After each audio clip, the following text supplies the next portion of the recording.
So the Pokemon Scarlet and Violet situation has been absolutely fascinating to me. It has blown me away. Every turn, every corner, every misstep, every sort of, change in the script, flipping the script, moving the goalposts with this game. It has been an absolutely fascinating situation. I, of course, have been a bit negative about this game, considering the fact that, well, it's not really a game that probably should have came out in the state that it was in. There are some issues with the game. There are lots of glitches. It doesn't really represent the biggest selling franchise of all time when it comes to the quality of the game. This seems more like a couple person indie test game that they wanted to try and do, and this was the final result. Not the final result of a company that literally gets millions and millions of dollars every year, has gotten billions of dollars in some years with the rise of their franchise, so on and so forth. Now, Pokemon is not a franchise that I hate. A lot of people think I hate Pokemon, okay? That's not the case. I was playing Pokemon Red while you were swimming around in your dad's ball sack. Like, you weren't even born and I was playing Pokemon Red. Pokemon Legends Arceus is one of my favorite games this year. It's kind of weird to think that that game came out this year. It feels like a long time ago, but that game was really cool. That game was a really fantastic experience because it was so different. It was different than what we saw from most Pokemon games. It felt like the evolution that people that had been playing Pokemon since Pokemon Red and Blue hit the States, this was what I felt like we wanted. We wanted to see this evolution. We wanted to see, a different side of Pokemon. It wasn't a perfect game. It had its own technical issues and flaws, but as a new game, an offshoot game, not a mainline game, it was very damn impressive for the most part. And that brings us to Pokemon Scarlet and Violet, a game that, from the technical side of things, Digital Foundry has analyzed it, and it is one of the worst running Nintendo Switch games, period. The frame rate drops, the glitches, period. But one thing I always said with this whole situation was the fact that it really doesn't matter, because at the end of the day, this game is still going to sell extremely well. It'll probably be one of the best-selling Pokemon games of all time. If you don't believe me, go back and watch all the other Pokemon videos I've made about Scarlet and Violet. Go back and watch them. In every single video I say, I still think this game is going to sell extremely, extremely well. And guess what, kiddies? Spoiler alert, has one of the fastest-selling video games of all time. In 3 days, 3 days grace.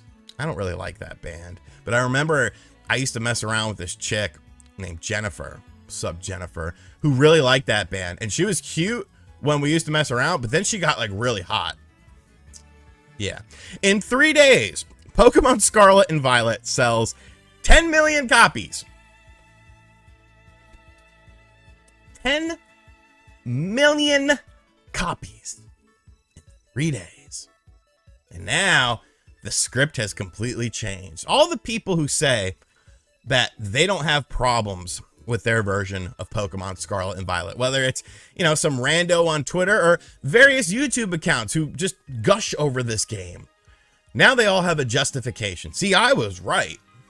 I told you so. This is a great game. Sold 10 million copies in 3 days. Is a bad game going to sell 10 million copies in 3 days? I mean, maybe.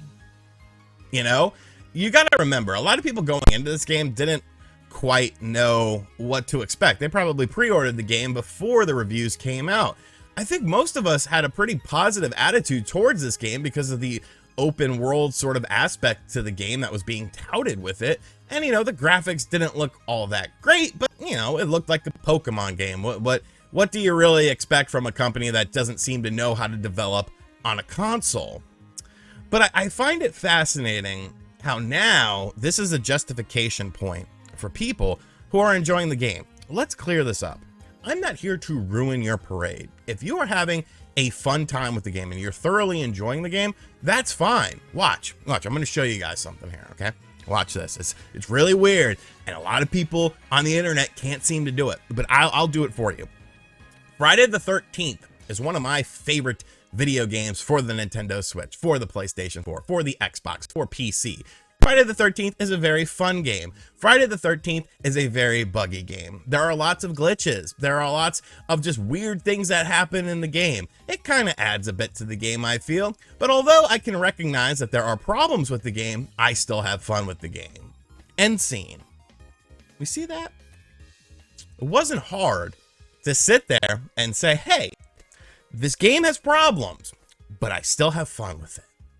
It's not a perfect game, but I still have fun with it. The Pokemon community can't do this, though.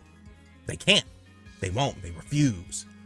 Whenever the glitch videos pop up, oh, my copy of the game doesn't have any of those glitches in it. No, my copy, I must have the best copy. Or you must have the unicorn copy, because you know what's funny? At the end of the day, let's say you don't have those glitches. You still have the performance issues with this game. You still have the performance issues when you're simply walking on the map into a town, capturing a Pokemon. There's huge frame rate inconsistencies. There's pop-in, there's hiccups with the game. But your copy is the unicorn copy that runs at 60 frames, 4K, with no issues whatsoever. People just can't accept that Game Freak made a mainline Pokemon game that has technical issues. If you're having fun with the game, that's fine. No one's, there's this mantra that people online are saying, you can't have fun with the game. They share the little meme and stuff. I don't see anyone doing that. I just see people saying, hey, this game has issues. And when people can't accept that something has an issue, something has a flaw, something is not a perfect thing, that's where the problem lies, because Pokemon is the biggest grossing franchise in the world. Bigger than Marvel, bigger than Batman, bigger than Star Wars, bigger than anything. And this is the quality that they put out. Oh, they could release a patch. Maybe they're going to release a patch. Will they? Has there ever been a Pokemon game that has gotten a patch in terms of performance, in terms of graphical issues within the game? Everything has always been about, bugs, behind the scene things, or adding in, some new missions or something like that. The Pokemon Company and Game Freak have never released a patch for a Pokemon game that actually improved the game. Now, we've seen that time and time again on the Switch. Look at a game like Doom that came out on the system. That had a huge patch to it that did things to the graphics. The Witcher 3 had a huge patch that allowed you to customize the graphics within your experience. We've seen it time and time again with developers on the Switch, but Game Freak has never done that. So I think holding out for this mythical patch that probably will never happen is a very silly thing. But I think the most concerning thing is, it doesn't matter. None of this matters. None of this matters. You've heard about Nintendo offering refunds for the game. If you see a video like that, spoiler alert, they allow you one refund a year. All you got to do is call them or send them an email, and they'll refund you one game because they have to by law. Okay, you've seen boycott. Nobody boycotted the game. It sold 10 million copies in 3 days. So what's the incentive to change and make things better? It's almost like music. You look at an artist that sells, 1 million copies in a week versus an artist that sells 1,000 copies in the week. The artist that sells 1,000 copies could be the better artist. You might enjoy that artist more, but the popular artist is still selling based on its name, based on its lineage, based on what they've done maybe before in the past, or a nostalgic act or something like that. And what can you do about it? Nothing. So what's the point of this video? Is probably what you're thinking. What's the point of saying this? I just want gamers and people in general on social media to be able to accept that things are not perfect with this game, that there are issues with the game. If you're still having fun with it, that's great. I'm glad you are. Enjoy your time with the game, but to sit there and deny, especially when you are someone who potentially reviews games or talks about games for a living, to sit there and say there are no problems with my copy of the game, even though Digital Foundry clearly showed that when you walk around, there are graphical performance issues with this game. To deny those things when you have the evidence right in your face, that's just weird. That's weird. They're not paying you. The Pokemon Company doesn't care about you. Enjoy the game if you want to enjoy the game, because there's a lot of people enjoying the game. 10 million copies sold in 3 days of a game that runs at sub 20 frames per second sometimes. Wow. remember this. If you only take away one thing from this video, remember this. You are a consumer. You are the one buying this product. You should demand and expect a quality experience when you purchase something. You don't care about the sales of the game. You shouldn't care about this, that, or the other. The only thing that matters to you is your experience with the game.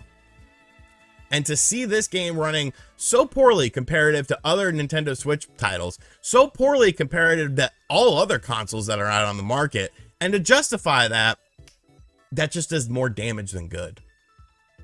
That does more damage than good. I hope you guys enjoyed this video. My insight to the 10 million copies in 3 days sold. I'm not one of those copies. No. I refuse. I refuse. I'm not buying this game. I'm not supporting these practices. It's not a boycott. I don't care. Maybe I'll get a used copy in a couple of weeks. Maybe there'll be a mythical patch. Maybe the copy I get will be the unicorn copy. Enjoy it if you're enjoying it. Accept it that there are core issues with the game. And then everyone can get along. Hope you guys enjoyed this video. I'll catch you guys on the next one. Later.